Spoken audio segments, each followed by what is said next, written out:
कोथळी येथे अज्ञात वाहनाच्या धडकेत यशोदा पाटील यांचा मृत्यू। कोल्हापूर राधानगरी रोडवरील कोथळी तालुका करवीर येथील दत्तनगर नजीक अज्ञात वाहनाने धडक दिल्याने वृद्ध महिलेचा मृत्यू झाला आहे।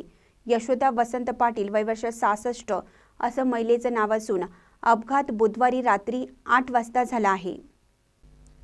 अपघात स्थळावरून मिळालेली अधिक माहिती अशी की कोथळी तालुका करवीर येथील यशोदा पाटील या पितृपक्ष निमित्ताने घरात कार्यक्रम असल्याने जेवणाचं आमंत्रण देण्यासाठी कोल्हापूर राधानगरी रोडवरून रात्री 8 वाजता निघाल्या होत्या। यावेळी त्यांना अज्ञात वाहनाने पाठीमागून धडक दिल्याने त्या गंभीर जखमी झाल्या होत्या।